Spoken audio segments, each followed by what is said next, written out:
They said the camera never lies, but what if it only tells half the story? In the dark recesses of Hollywood, credits are a currency. Names rise and fall with a single film, but sometimes the name etched into a film's legacy doesn't belong to the person who truly shaped it. Sometimes the real director stays in the shadows, silent, uncredited, invisible, and the reasons why are far more disturbing than any plot twist the film could offer. It starts subtly, a sudden shift in tone halfway through, a visual language that doesn't match the director's previous work, an emotional depth too raw, too precise to be accidental. Viewers feel it, critics sense it, and in hushed interviews and off-the-record conversations, insiders admit it, that wasn't their film. Not really. There are names attached to movies who never set foot on set, directors who disappeared during production, and someone else stepped in. Others had their vision hijacked by the studio, quietly replaced while the cameras kept rolling. Then there are the strangest cases where the official director denies involvement at all, and no one can say who was actually behind the lens. Sometimes it's politics, sometimes ego, and sometimes what's being hidden has nothing to do with filmmaking at all. These aren't open secrets, they're whispered suspicions, denied in interviews, buried in archives, and carefully edited out of DVD commentaries. But once you start looking, the seams show. The real fingerprints emerge. And a very different story begins to unfold, one that was never meant to be credited. So tonight, we dim the lights and peel back the labels. Because these are the 15 films that may have been ghost-directed by someone else. And the question that still haunts them, who really directed the film, and what were they hiding behind someone else's name? The Devil's Advocate, 1997. It's not just the performance, it's the dominance. Every frame of The Devil's Advocate bends around Al Pacino's presence, but some say that wasn't just acting, it was authorship. According to production sources, Pacino was intimately involved in every step: script rewrites, casting, and blocking. He reportedly coached Keanu Reeves through nearly every major scene, adjusting emotional beats on the spot. Director Taylor Hackford, while respected, was said to yield whenever Pacino pushed. Cinematographer Andrei Bartkowiak later noted Pacino understood the rhythm of the entire film. He shaped it like he was conducting a symphony. Others claimed he altered entire plot arcs to deepen his character's philosophical edge. The most damning clue? In several behind-the-scenes clips, it's Pacino, not Hackford, directing the action, giving cues, framing movements, redefining tone. The film's theatricality, its operatic flair, it all feels like Pacino's stage. Hackford may have held the title, but some argue the devil ran the show. So if the devil's greatest trick was convincing the world he wasn't in charge, did Pacino just prove the point? A Goofy movie, 1995. Yes, a Goofy movie, one of the most beloved animated features of the 90 seconds. But buried beneath its slapstick heart lies a sharp studio mystery. Kevin Lima, a first-time director, was handed the project under odd circumstances. Disney's then powerful chairman, Jeffrey Katzenberg, had his fingerprints all over the development. From the father-son narrative to the road trip structure, insiders claim Goofy was Katzenberg's stealth project, a personal meditation on strained fatherhood, disguised as a children's film. Animators recall Katzenberg giving daily notes, vetoing jokes, and rewriting scenes entirely. He wasn't visiting, one storyboard artist said. He was directing through Lima. The story became stranger when, after the film's success, Katzenberg was abruptly fired from Disney. Some speculate that his overreach on Goofy was one of the final straws. The irony? A film dismissed as light fare may have been the most emotionally personal project in Katzenberg's career, and he didn't even get the credit. How do you ghost direct something when everyone thinks it's beneath you? Polanski's Macbeth, 1971. On the surface, it seems absurd. How could the founder of Playboy Ghost direct one of the bloodiest Shakespeare adaptations ever filmed? But the story behind Macbeth is stranger than fiction. After the Manson murders, Roman Polanski sought refuge in artistic brutality. Macbeth became his exorcism, but financing it proved difficult. Enter Hugh Hefner. He didn't just fund the film, he co-produced it under Playboy Productions, a move that shocked many in the industry. Crew members claim Hefner's involvement went well beyond financial. He reportedly pushed for specific casting, influenced set design, and even advised on sexual and violent content, urging Polanski to make the film more graphic, more raw. The infamous nude scenes? Said to be Hefner's idea. Editor Alastair McIntyre later revealed there were scenes shot just for him, alternate versions, things no one talks about. While Polanski retained creative control, the question persists. How much of Macbeth was guided by the trauma of a director, and how much by the fantasies of the man holding the checkbook? When a financier reshapes your vision, does authorship still belong to the artist? Creep, 2004. Shot mostly in the bowels of the London Underground, Creep was meant to be a claustrophobic horror experience. But according to several crew members, much of the film's tone and performance was shaped by someone behind the camera who wasn't the director. Lead actress Franca Potente, known for her precision and intensity, reportedly had creative differences with director Christopher Smith from the start. She often challenged the blocking, rewrote her own lines, and according to some directed other actors during rehearsals. A lighting technician later recalled, she was running the floor. When Chris said cut, the crew turned to her. Smith, still early in his career, was said to defer often to Potente's instincts, especially during high-emotion scenes and key sequences involving physicality. Rumors circulated that she unofficially restructured entire sections of the film's second act, insisting on mood shifts and tonal resets. In later interviews, Smith praised Potente's input but grew visibly uncomfortable when asked about control dynamics on set. The result? A film that feels torn, part gritty horror, part psychological drama, anchored by a performance shaped in part by the actress herself. When the lead becomes the lens, did the director just follow her into the dark? Pollyanna, 1960. Pollyanna is often remembered as a wholesome slice of Americana, but behind its cheerful optimism lies a story of obsessive control, especially from Walt Disney himself. David Swift was a relatively new director when assigned to helm the film, but Disney, obsessed with its tone and messaging, reportedly oversaw nearly every creative decision. He attended rehearsals, altered blocking on set, and personally approved every line Hayley Mills delivered. Hayley Mills herself later said, "Walt was always around. He wasn't just visiting, he was directing without saying he was."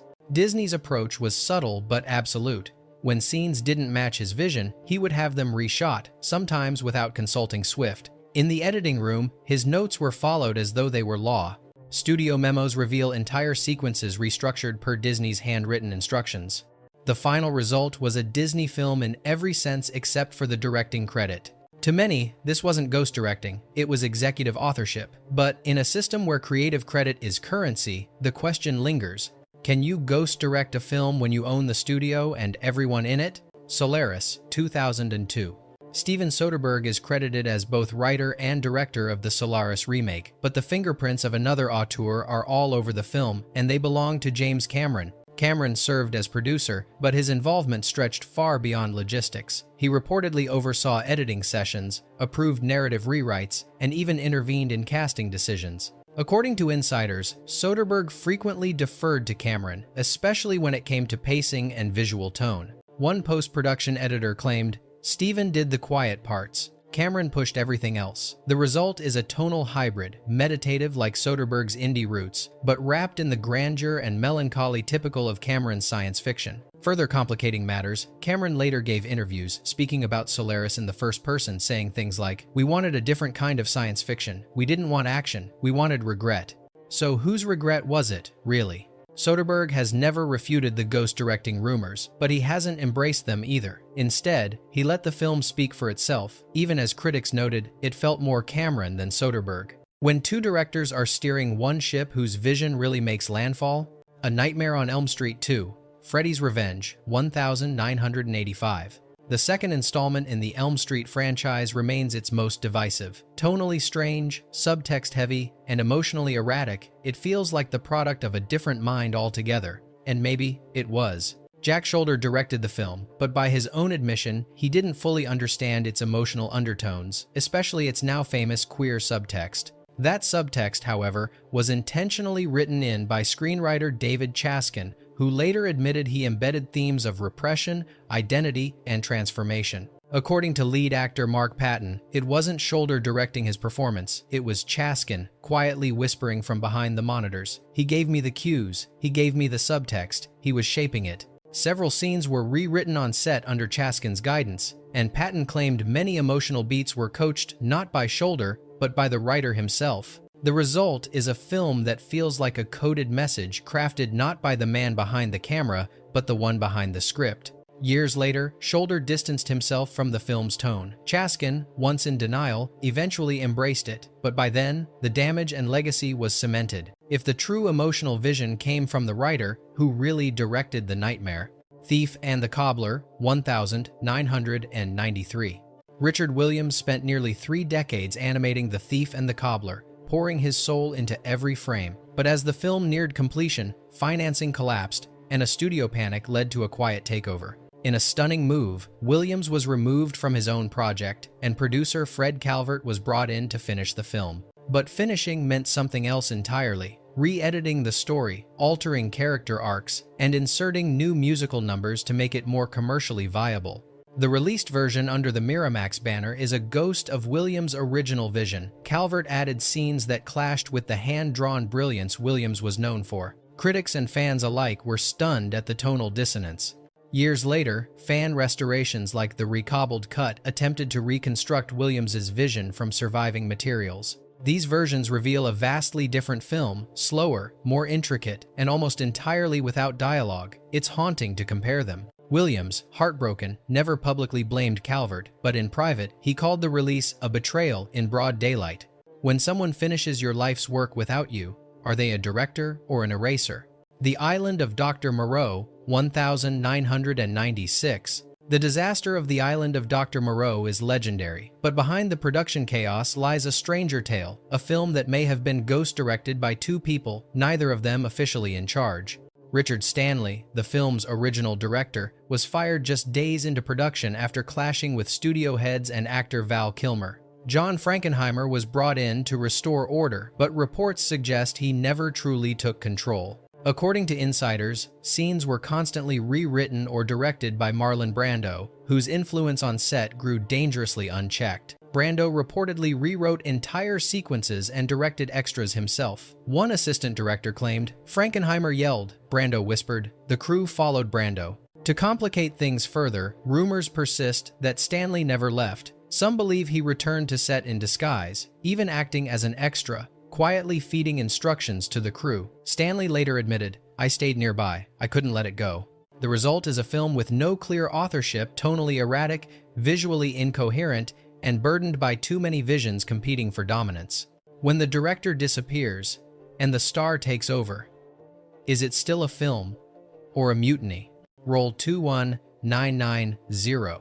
Often called one of the worst films ever made, Troll 2 has become a cult classic for reasons far beyond its acting or effects, but the chaos behind its creation may hold the strangest secret of all. Claudio Fragasso is credited as director, yet many cast and crew members insist it was his wife, screenwriter Rossella Drudy, who exerted far more influence on set.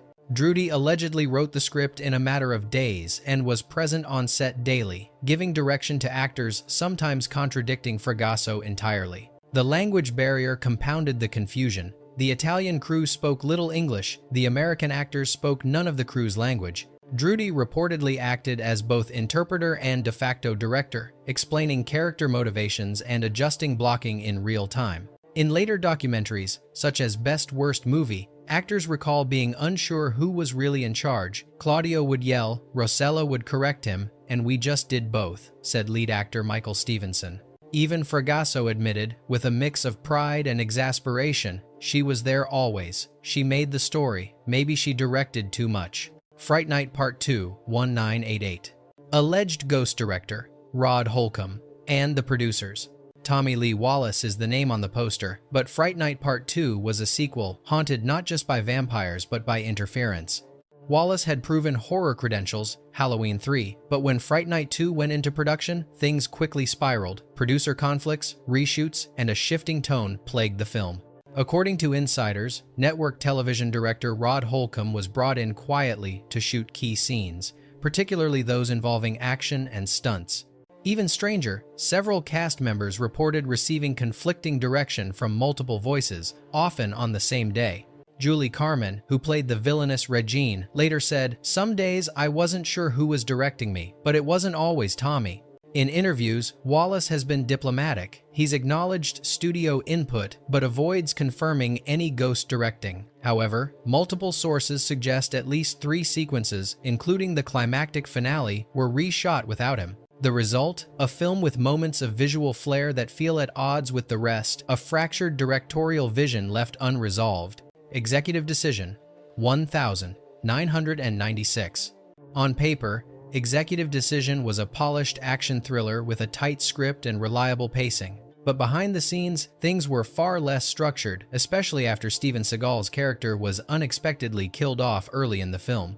Stuart Baird, an accomplished editor making his directorial debut, reportedly struggled to control the set. According to crew reports, star Kurt Russell, who had experience both acting and shaping productions, began to exert increasing control. He allegedly restructured action scenes, reworked dialogue in critical moments, and managed blocking when Baird hesitated. Some claimed Baird remained focused on technical aspects, while Russell handled performance and tone. A second unit director later remarked, Russell was directing through suggestion. Everyone knew who was really calling the shots. The studio was said to be aware but remained silent. After all, the results worked. Baird went on to direct 2 more films, but none matched the precision of Executive Decision. Russell never claimed credit, nor did he deny the rumors. The Outlaw Josey Wales, 1976. Clint Eastwood is credited as the director. But he wasn't the first or even the second choice. Philip Kaufman originally helmed The Outlaw Josey Wales, shaping its early tone and historical scope, but tensions mounted. Kaufman reportedly clashed with Eastwood over pacing, character arcs, and especially the portrayal of violence. Just weeks into shooting, Eastwood used his clout with Warner Brothers to have Kaufman fired, then stepped in as director himself. Hollywood insiders have long debated what footage remains Kaufman's. Some say the film's quiet moments, its poetic interludes, feel too different from Eastwood's typical work. Others point to the abrupt tonal shifts, especially in the first act, as evidence of 2 visions colliding on screen. What makes the story more tangled is the aftermath. The Directors Guild of America instituted the Eastwood Rule after the incident, forbidding an actor from firing a director and taking over the same project. It was a rare case where a credit war led to an actual change in guild policy. To this day, Eastwood remains the sole credited director, but some believe that Kaufman's ghost lingers in the film's DNA. The Thing Called Love, 1993. It was the last film River Phoenix completed before his death, but the story behind The Thing Called Love may run deeper than most fans realize. On set, Phoenix wasn't just acting, he was rewriting scenes, adjusting camera angles, and suggesting major changes to tone and pacing. According to co-stars, he became the emotional compass of the production, often challenging Bogdanovich's direction and reshaping moments on the fly. In later interviews, Samantha Mathis described how Phoenix's instincts altered entire scenes. It felt like he was directing with his soul, she said. One assistant director even claimed Phoenix was the real director for the middle third of that movie. Bogdanovich never disputed these rumors, but he never confirmed them either. He spoke fondly of Phoenix, but admitted that something shifted during the shoot. Some insiders speculate that the studio allowed Phoenix more control as a compromise during on-set tensions. The film's uneven tone and fragmented narrative have often been criticized, but in retrospect, they might reflect a deeper truth: 2 voices steering one film until one of them was silenced forever. Poltergeist 1982. It was supposed to be Tobe Hooper's return to supernatural horror, but from the very beginning, Poltergeist never looked or moved like a Hooper film. The framing was clean, the pacing precise, and the sentimentality pure Spielberg. On paper, Hooper was the director, but Spielberg, already working on E.T. at the time, was ever present on set. Crew members later claimed it was Spielberg who made the final calls. He blocked scenes, adjusted lighting, and even directed the actors while Hooper stood by, increasingly sidelined. Hooper insisted he had creative control, but the studio later admitted Spielberg had a strong hand in the film's execution. In one memo, Spielberg himself wrote, "I felt I had to be a producer in the truest sense, guiding the movie in Hooper's name." So, why the disguise? Contractually, Spielberg was prohibited from directing another film while shooting E.T., but Poltergeist was too personal for him to let go. To this day, the film is officially a Tobe Hooper project, but ask any seasoned horror fan who directed it, and they'll hesitate because the answer doesn't feel like just one name. In a medium where vision defines legacy, few things are more unsettling than the thought that someone else was quietly behind the curtain. Whether it's a producer pulling strings, a star taking command, or a studio erasing authorship, these stories remind us that directing isn't always credited, and credit doesn't always reflect truth. Some of these films are masterpieces, others are disasters, but all of them share one haunting question: who really directed what you just watched? Now it's your turn. Which film from this list do you think was most shaped by its ghost director? And do you believe these hidden hands improved the final result or compromised it? Let us know in the comments below. And if you want more stories that were never meant to be told, subscribe. We'll be waiting in the dark.